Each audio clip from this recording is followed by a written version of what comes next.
കാരുണ്യവാനായ ദൈവമേ, ഈ ദേവാലയത്തെയും ഈ ദേവാലയത്തിൽ നിന്ന് മരണമടഞ്ഞ് ശുദ്ധീകരണ സ്ഥലത്തായിരിക്കുന്ന സകല ആത്മാക്കളെയും, അതോടൊപ്പം തന്നെ ഇവിടെ ശുശ്രൂഷ ചെയ്ത് കടന്നുപോയ വൈദികരുടെയും സിസ്റ്റേഴ്സിന്റെയും ആത്മാക്കൾ ശുദ്ധീകരണ സ്ഥലത്തുണ്ടെങ്കിൽ അവരെയും അങ്ങയുടെ കരങ്ങളിലേക്ക് സമർപ്പിച്ച് പ്രാർത്ഥിക്കുന്നു.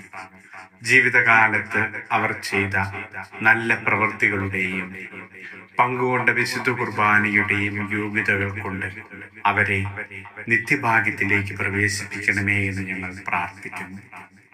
പരിശുദ്ധവും പരിപാവനവുമായ ദേവാലയത്തിൽ നിനക്ക് സ്തുതിഗീതങ്ങൾ പാടി അവരുടെ അധരങ്ങളെ സ്വർഗത്തിൽ നിന്നെ പാടി പുകഴ്ത്തുവാൻ യോഗ്യരാക്കണമേ.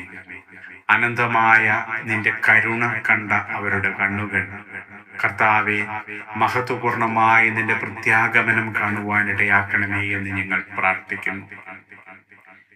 ദേവാലയത്തിൽ നിന്റെ സ്തുതിഗീതങ്ങൾ കേട്ട അവരുടെ കാതുകൾ അങ്ങയുടെ ശിക്ഷാവിധിയുടെ സ്വരം കേൾക്കാതിരിക്കട്ടെ. പരിശുദ്ധമായ ദേവാലയത്തിലൂടെ സഞ്ചരിച്ച അവരുടെ പാദങ്ങളെ നിത്യപ്രകാശത്തിൽ സഞ്ചരിക്കുവാനിടയാക്കണമേ എന്ന് അങ്ങയോട് ഞങ്ങൾ പ്രാർത്ഥിക്കുന്നു. ആമേൻ.